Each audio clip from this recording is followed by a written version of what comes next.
Di Osaka, sebuah keluarga Yakuza paling ditakuti tengah merayakan pesta kelahiran seorang anak. Semua orang tersenyum dan senang menyambut si putri kecil yang baru lahir ke dunia itu. Namun tak berselang lama, tiba-tiba terdengar tembakan dan terjadilah pemodaran secara membabi buta. Hari itu cairan merah berceceran di mana-mana hingga tanah berubah warna, guys. Scene lalu berpindah 20 tahun setelahnya di Brazil. Seorang lelaki mendadak terbangun di rumah sakit tanpa ingatan. Dia tidak bisa mengingat apa yang telah terjadi. Sebelum pingsan, si lelaki lantas mencoba keluar, namun berhasil dihadang. Entah apa yang telah dia lakukan hingga punya banyak luka tebasan di badan. Di waktu yang sama, di kawasan warga Jepang di Brazil, seorang perempuan bernama Akemi dilatih oleh gurunya dalam ilmu pedang. Dia adalah seorang yatim yang dititipkan oleh kakeknya yang baru saja meninggal. Akemi dilatih dengan keras hingga sampai-sampai dia selalu ingin menyerah dan menghentikan latihannya itu. Namun gurunya selalu berkata bahwa kakeknya punya alasan untuk mengharuskan dia untuk dirinya menjadi seseorang yang tak terkalahkan. Scene lalu berpindah ke Jepang. Seorang Yakuza bernama Takeshi mendapatkan informasi. Dia lalu turun ke tempat seseorang yang telah diseksa karena berkhianat, guys. Dia bernama Yosaki. Sebelum dimodarkan, Yosaki membisikkan sebuah rahasia yang sangat mengejutkan. Dia berkata bahwa sesuatu yang dirahasiakan Takeshi sudah diketahui oleh bos besar. Seorang pemodar bayaran telah diutus oleh sang bos secara diam-diam. Saat itu Takeshi menjadi sangat marah, guys, dan langsung mengeksekusi semua orang dalam ruangan itu. Sedangkan Akemi yang baru aja selesai latihan terlambat datang ke toko tempatnya bekerja. Dia kemudian didatangi sahabatnya untuk membicarakan masalah asmara. Namun Akemi berkata, guys, bahwa dia tidak punya waktu untuk memikirkan soal cintrong. Akemi masih tidak bisa mengobati luka atas kemodaran sang kakek, guys. Sepulang bekerja, Akemi langsung memanjatkan doa untuk sang kakek. Dengan penuh kenangan yang masih tersisa, dia menjadi sangat bersedih. Di rumah sakit, si lelaki yang amnesia sudah diborgol pihak berwajib, guys. Dia didatangi oleh dokter dan penyidik dari kepolisian. Mereka memberikan sebuah pedang, guys, karena pedang itulah satu-satunya benda yang dia pegang saat pingsan. Namun dia berkata bahwa dia tidak bisa mengingat apapun selain kekosongan yang ada di dalam pikirannya. Ketika para penyidik pergi, dia langsung segera melepaskan diri, guys. Kemudian dia masuk kamar mandi dan keluar dengan pakaian yang sudah berganti. Setelah memperhatikan sekitar rumah sakit, dia langsung memencet alarm kebakaran, guys. Seketika keadaan menjadi kacau. Dia memanfaatkan kekacauan itu untuk mengambil pedang tadi dan segera keluar rumah sakit tanpa hambatan. Di markas bos besar, Takeshi baru aja sampai. Dia sangat dihormati sebagai tangan kanan bersama Kojiro yang merupakan saingannya. Di hadapan bos mereka, Kojiro berkata bahwa dia tidak terima atas tindakan Takeshi yang baru aja memudarkan Yosaki, anak buahnya. Tanpa banyak kata, Takeshi lantas hendak memotong jarinya sendiri, guys, untuk membuktikan kesetiaannya kepada sang bos. Beruntung bos besar seketika menghentikan karena dia sangat mempercayai Takeshi. Namun Kojiro langsung memperingatkan Takeshi agar berhati-hati jika mengambil tindakan jika dia tidak ingin meregangkan nyawanya sendiri, guys. Sementara si lelaki amnesia berjalan menyusuri kota. Akemi membuat tato simbol yang dibawa mati oleh kakeknya itu. Meski dia tidak paham maknanya, namun Akemi ingin selalu mengingat bahwa kakeknya telah dimodarkan dengan luka pedang entah oleh siapa. Di sudut kota, si lelaki amnesia mengeluarkan pedang katananya, guys. Dia kemudian membuka perban dan menguak banyak luka gores di muka. Beberapa hari setelahnya, Akemi yang berulang tahun diajak berpesta ke diskotik oleh sahabatnya. Dia kemudian naik panggung untuk bernyanyi dengan ceria, guys. Namun karena suaranya tidak enak, seorang laki-laki tak dikenal tiba-tiba mengganggu dan melecehkannya.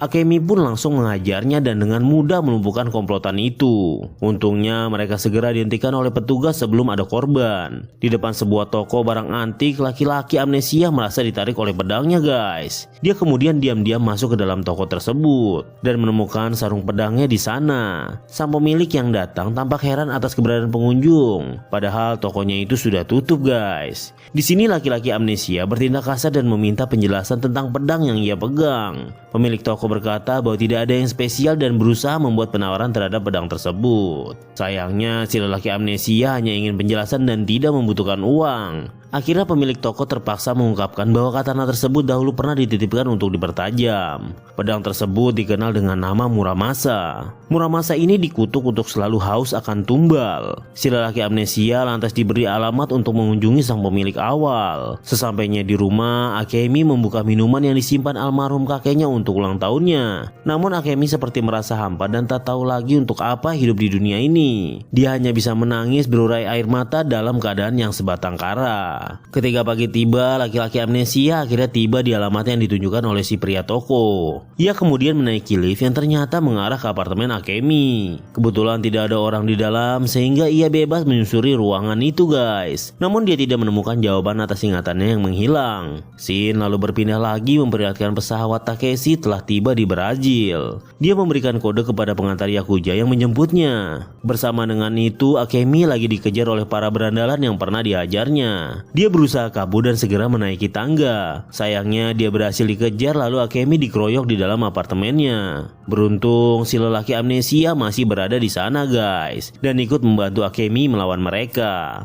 Namun sebuah tembakan lantas menjatuhkannya hingga dia tidak berdaya. Akemi seketika memotong tangan si berandalan dengan Muramasa.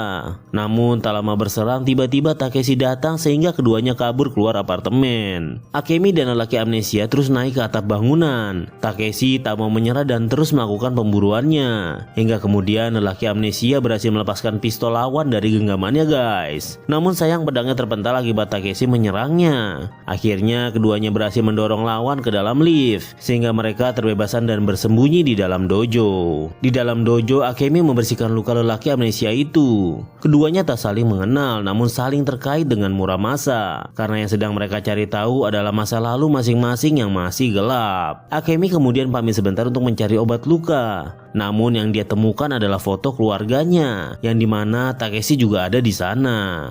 Akemi menjadi heran sehingga dia langsung menanyakan kepada gurunya yang baru tiba. Namun sang guru malah berkata bahwa dia harus segera menemui pemilik toko tempatnya bekerja. Gurunya memperingatkan bahwa mulai sekarang nyawa Akemi akan bergantung kepada Muramasa. Akemi lantas berangkat sendirian untuk menemukan jawaban itu. Dengan segera lelaki amnesia yang sadar telah ditinggalkan kemudian diam-diam memuntutinya. Sesampainya di lokasi, Busugahara sang pemilik toko berkata bahwa dia pernah berkomunikasi dengan kakek Akemi sebelum meninggal dunia. Namun yang dia sisakan hanyalah sebuah kertas berisi alamat. Entah menuju kemana, Akemi pun langsung melanjutkan perjalanannya dengan menaiki kereta guys. Sementara itu di apartemennya para petugas keamanan mendokumentasikan barang bukti atas perkelahian lalu. Tiba-tiba Kojiro datang guys. Dia rupanya sedang memburu target yang wajahnya telah dia temukan dalam sebuah foto. Di perjalanan, Akemi yang terbangun dari tidurnya menjadi terkejut melihat lelaki amnesia tiba-tiba di sampingnya. Di dalam perjalanan itu, si lelaki berkata bahwa dia tidak punya pilihan lain untuk mengembalikan ingatannya. Satu-satunya cara adalah hanya dengan mengikuti kemana sang katana membawa keduanya. Kemudian mereka tiba di sebuah perkampungan tua guys. Dua lelaki lansia menghadang dan segera mengusir mereka. Namun ketika Akemi menunjukkan Muramasa, ia langsung diminta untuk mengikuti seorang nenek yang menyambutnya. Sedangkan lelaki amnesia hanya diperbolehkan menunggu sambil ditemani kedua kakek yang rupanya adalah Yakuza. Akemi dipertemukan dengan ketua di sana yang ternyata adalah teman kakeknya guys. Akemi lalu bertanya tentang kakeknya dan juga tentang Takeshi yang memburunya. Namun dia hanya berkata bahwa dalam dunia Yakuza kawan dan lawan bisa berubah secara tiba-tiba. Si ketua berpesan agar dia bersiap guys karena perjalanannya akan panjang dan lama. Akhirnya Akemi lebih dulu diminta beristirahat untuk menyambut seseorang. Ketika malam tiba karena terlalu banyak minum, si lelaki amnesia akhirnya melbek dan tak sadarkan diri. Lantas dia diseret ke dalam gudang dan dibiarkan sendirian. Nasibnya kini bergantung kepada seseorang yang akan segera datang nanti. Malam itu Akemi kembali dibawa oleh si nenek ke sebuah pemakaman. Dia kemudian ditinggal sendirian untuk mencari tahu atas pertanyaan tentang masa silamnya guys. Akemi lantas menemukan nisan kakeknya yang memiliki kotak penyimpanan. Di sana terdapat potongan koran yang menguak bahwa ternyata Akemi ini adalah putri dari kelompok Yakuza besar yang dulu dimodarkan. Di dalam gudang, lelaki amnesia mulai sadar guys. Namun dia terkunci di dalam. Sedangkan Akemi segera mengangkat pedang karena melihat seseorang yang datang. Dan rupanya itu adalah Takeshi. Melihat segerombolan orang di kejauhan, Takeshi lantas meminta Akemi untuk mencari persembunyian. Mereka adalah anak buah Kojiro yang telah menangkap ketua perkampungan. Lelaki amnesia pun menyaksikan bahwa semua orang telah modar guys. Akemi dan Takeshi berhasil melumpuhkan lawan tanpa suara. Namun banyaknya musuh memaksa Takeshi menggunakan bedilnya. Akhirnya tembak-menembak pun terjadi di antara mereka. Kojiro memaksa sang ketua untuk memberitahu di mana Akemi dan Takeshi berada. Namun dia tidak mau bicara guys, sehingga dia pun dimodarkan seketika. Akemi dan Takeshi yang hendak kabur berhasil dihadang dengan tembakan. Beruntung lelaki amnesia kemudian datang dan melumpuhkan lawan. Takeshi pun membawa Akemi ke dalam mobil dan langsung kabur ke dalam kegelapan. Ketika pagi harinya, Takeshi menceritakan bahwa dulu Akemi berhasil disembunyikan ketika terjadi pemodaran. Takeshi kemudian pura-pura bersumpah setia kepada sang pengkhianat yang sekarang adalah bos besarnya guys. Namun keberadaan Akemi terkuak sehingga kakeknya dihabisi oleh pemburu bayaran yang tidak lain adalah lelaki amnesia yang kini kehilangan ingatan.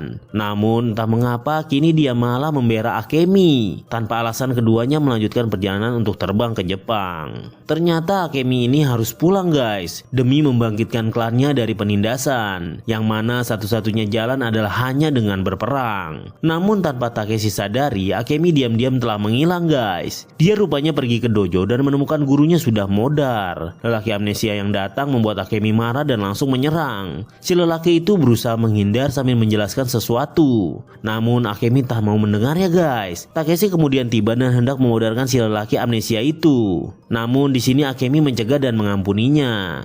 Setelah kembali menyarungkan Muramasa, Akemi bersama Takeshi berangkat menuju landasan helikopter di lantai atas. Mereka dipandu oleh seseorang lelaki melewati berbagai ruangan yang ahem banget. Namun di sini para pembunuh bayaran telah menunggu dan langsung menyerang. Seketika pertarungan pun terjadi. Hingga akhirnya Akemi dan Takeshi berhasil membuat lawan jatuh tak berdaya. Dengan sisa-sisa tenaga, Akemi menuntun Takeshi naik melalui tangga guys. Keduanya kemudian disambut oleh Kojiro bersama anak buahnya. Si lelaki amnesia juga telah ditahan bersama mereka. Setelah sekian lama bersaing, kedua petinggi Yakuza tersebut akhirnya menemukan momen untuk menentukan siapa yang lebih hebat. Sayangnya energi Takeshi sudah habis dan tidak mungkin menang melawan Kojiro. Kojiro tanpa ampun menunjuk Takeshi guys. Dalam sekarat, Takeshi bersumpah atas nama klannya sebelum akhirnya roboh ke lantai. Kini tinggal Akemi sendirian bersama Muramasa yang dipegangnya dengan sangat kencang. Tidak ada lagi harapan baginya untuk menang. Namun tiba-tiba lelaki amnesia melawan dan berhasil memodarkan kedua pengawal Kojiro. Kojiro yang terkejut bersama dengan Akemi saling menghunuskan pedangnya. Pertarungan final kemudian dimulai guys. Dengan sengit dan mematikan, Akemi terkena tebasan Kojiro. Namun dia berhasil membalasnya dengan penuh kecepatan. Kojiro yang sekarat pun langsung dimodarkan tanpa ampunan. Setelah itu Akemi mendekati lelaki amnesia yang bersumpah bahwa dia tidak membunuh gurunya. Akemi lalu berkata bahwa sejak sekarang dia akan dipanggil Shiro sebagai nama barunya. Tak lama kemudian helikopter pun datang untuk menjemputnya guys. Mereka menuju perang Yakuza guys. Lalu cerita film ini pun usai. Oke guys, sekian dulu cerita film Yakuza Princess 2021. Semoga kalian mendapatkan pelajaran dari film ini. Jika kalian suka dengan cara saya bercerita, silahkan like, share, subscribe, dan komen. Sampai jumpa lagi di cerita film selanjutnya. Salam brother, sister.